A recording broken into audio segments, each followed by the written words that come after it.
Welcome guys, we've had a fantastic Dutch Grand Prix qualifying session. We got another stupendously good lap. And just before we get into that, some news ahead of the session. Jack Doohan is going to make his Alpine debut next year. He's been given a full-time seat for 2025 only at this stage. So that's two new junior drivers joining the F1 grid next year. We've got Ollie Berman now, Jack Doohan, and potentially we could have three if Kimi Antonelli gets confirmed at Mercedes. It looks like that's only a matter of time, but what a fantastic job he's done to get that contract. I mean, it was debatable, wasn't it, whether he'd get that. There's some serious drivers on the grid without a deal yet, and so there was potential for someone else to take that seat, but he's obviously impressed during the sessions that he's been given, and what a brilliant job. But let's jump straight into the Q1 qualifying session. Q1, we didn't see a lap from Logan Sargent. He sadly dropped it in FP3, a big crash, car set on fire also. Not enough time for them to repair it for him to get out on circuit. So yeah, another disappointing weekend so far for Logan Sargent, when really the pressure is completely off. You know, he's not got the seat now. He just needs to, well, enjoy himself really, and he's not been able to do that this weekend so far, has he? But yeah, just needs to calm down a little bit and just see it through to him, and just get a drive, a permanent drive is what the team have said they're trying to help him do for next season. So far he's not done it. 19th place, Zhou Guan Yu, and again he meets himself with Logan Sargent on the back of the field. He was particularly slow. He's had a lot of troubles so far this weekend. Really couldn't pin down to what exactly the problem was. The car is very sensitive to the wind directions, but he's about a second off Valtteri Bottas, which is a million miles away when you're talking F1 times, isn't it? 18th place, Valtteri Bottas. Again, he was complaining about the car just not being good here. And the gusty conditions really just highlighting the weaknesses of the car.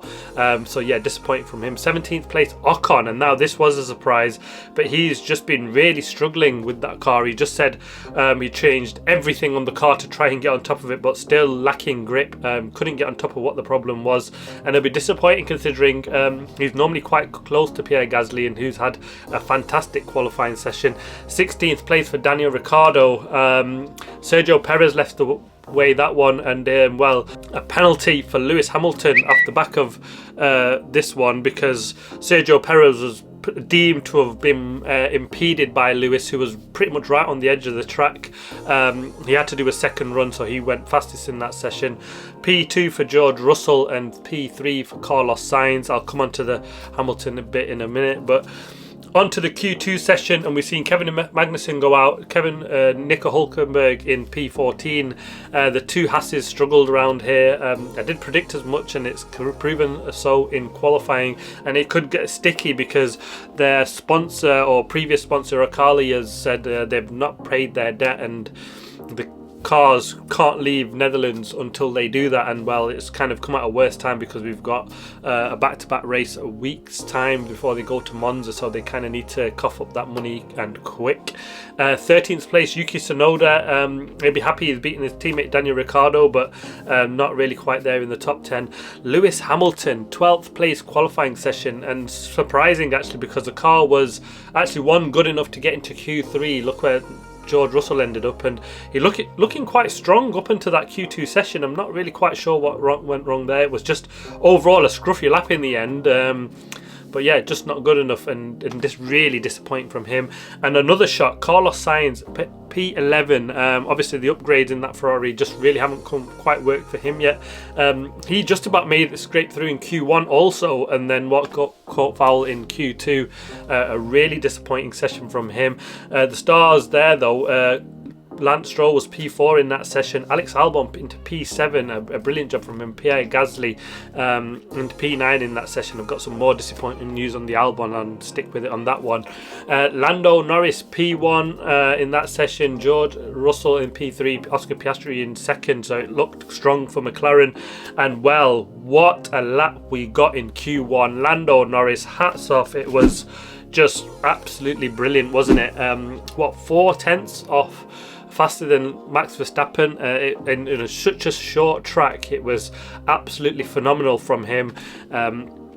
An absolute masterclass of a lap. One of them laps where you look back and think it was just almost imperfect. The only thing he said was really it was his turn one wasn't great, but after that he just felt it was a really good lap, and well, it proved so, didn't it? Max Verstappen pulled off a lap and gets into second place.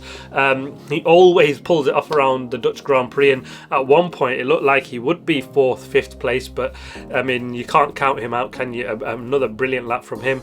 Oscar Piastri in 3rd place, and he'll be disappointed because it looked like the McLarens, especially the gap that Norris pulled to Red Bull, you think Piastri should really slot into that gap. Didn't quite get the lap together. The only good thing here really is it's probably on the clean side of the grid on this dusty, sandy circuit, so he'll be hoping for a good launch and try and get past Max at the start tomorrow.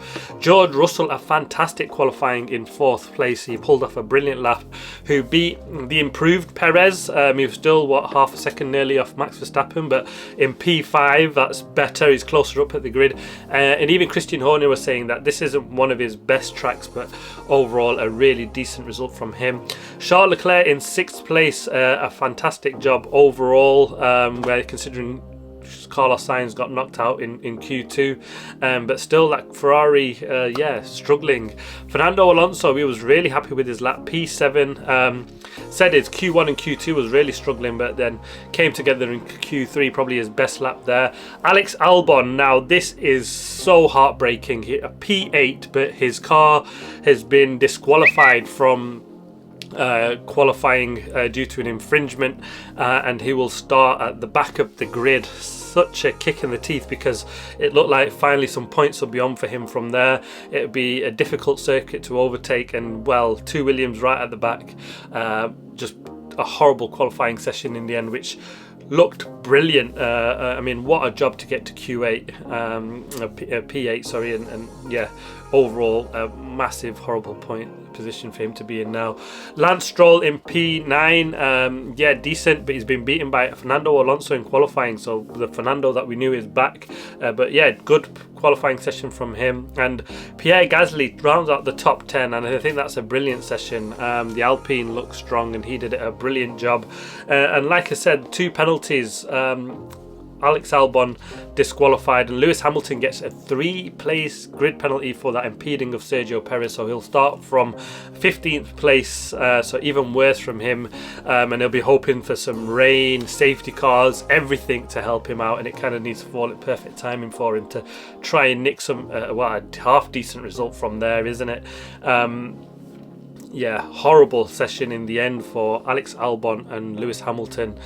2 penalties, but what a job from Lando Norris. A fantastic session, a fantastic lap, and well, McLaren's look strong, and it looks like his race to lose tomorrow. The car looked quick in every session in FP3, doesn't it? In a free practice, even in the long runs, over one lap it looks quick, and barring getting beat by Max Verstappen off the start line, which he'll be wary about. He's not led his couple of poles he's had before this, so he'll be wary of that, and he'll be really eager to put that right here.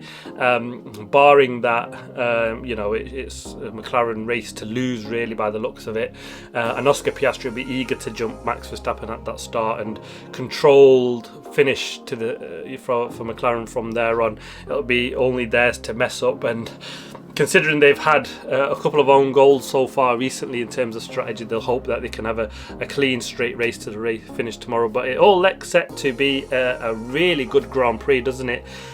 Can Norris hold off Verstappen? Let's see how far Lewis and Carlos Sainz can kick it through the field. And disappointingly, Alex Albon, well, they've got a quick car around here. Can he pull off some sort of miracle and get some points from there? And overall, we should be in for another cracking Grand Prix. I cannot wait for the action to get going. Watch out for the race review tomorrow. Thanks for watching. Please like, subscribe, and comment as always. See you next time.